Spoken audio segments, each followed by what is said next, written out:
Ils m'ont donné une forme de rage. Nabila répond au sexiste de personnalité qu'elle a subi à ses débuts, ZAPTV. Nabila Benatia a connu une ascension fulgurante. La jeune femme a débuté sa carrière médiatique en intégrant le casting de la deuxième saison de L'amour est aveugle en 2011. Puis, elle s'est fait connaître du grand public lors de sa participation aux Anges de la télé-réalité. En 2013, son fameux Allo quoi avait fait le tour de la toile et des médias à l'époque. La starlette a su s'en servir pour asseoir sa notoriété, en devenant la vedette de sa propre émission de télé-réalité, baptisée Allo Nabila. Depuis, Nabila a fait du chemin puisqu'elle a rejoint la bande de chroniqueurs de Touche pas à mon poste sur C8 durant quelque temps. A défilé pour Jean-Paul Gaultier, a posé pour le magazine de mode Vogue, a sorti plusieurs livres et s'est également dévoilée dans la série documentaire Sans filtre sur Amazon Prime. Mais le moins que l'on puisse dire, c'est que ce parcours n'a pas été un long fleuve tranquille.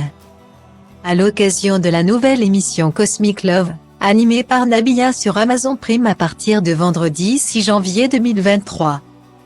Nabila était invitée sur le plateau de C'est à vous, ce mercredi 4 janvier.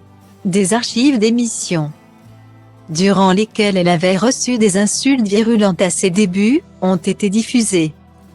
Vous n'avez pas fait le journal du hard, vous auriez peut-être dû commencer par là, avait lâché le journaliste Ariel Wiesman. C'est une branche voisine de la prostitution, avait quant à lui déclaré Patrick Sébastien. Des propos chocs auxquels Nabila réagit. Quelques années plus tard, je trouve qu'à l'époque, c'était assez violent, étant donné que j'avais 19 ans. Je n'avais peut-être pas la mode dans la peau, je me cherchais un petit peu. Mais le faire devant tout le monde et surtout se faire insulter par des hommes. Je trouve que c'est encore plus violent, parce qu'on est sexy, on met des décolletés. On a des hauts talons. Je pense que ça ne se fait plus maintenant et heureusement que l'époque a évolué parce que ce sont des choses assez graves. Quand je vois ces images et que je prends du recul, je trouve ça assez choquant. Guillemets. Le journaliste Mohamed Bouafsi lui a alors demandé si la vie qu'elle menait aujourd'hui était une sorte de revanche sur ses attaques à son égard. Ce que ces gens-là ne savent pas, c'est qu'en me rabaissant, en me parlant mal, ils m'ont donné une forme de rage qui m'a permis d'arriver à avoir ce que j'ai aujourd'hui. C'était mon moteur, de leur prouver que je n'étais pas simplement une fille bête avec des talons et un décolleté, a expliqué Nabila.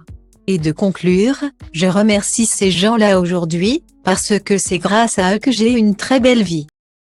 Une chose est sûre, la jeune maman peut être fière de son parcours. Orice crezi ține pentru tine, fii egoist, dar liniștit și eu scriu rime pentru mine. Pentru b-boyul din Grigo, DJ-ul din Dobrescu, graferul din Toto, toți MC cu care am crescut. Pe scurt, de la un pui sălbatic a vestul, am ajuns un animal răbdător, pragmatic, dar vestul. Trebuie să depășesc plutonul cu fiecare text pe mafia, paraziții, dragonul, maxi, ghespe, chimie, rimarul, spike, puia, sișoafo, grasul, nimeni altul, del, vede sau carbo. Trebuie să vă mănânc vers cu vers, card intens, trebuie să cresc. Crezi ce vrei să crezi, eu vă respect pe toți, dar focusez pe nivelul următor de zici că mă bat cu bossul. La cât de urât sunt, cum să vă iau cu frumosul. Metafore, hiperbole, le obțin prin alchimie când adun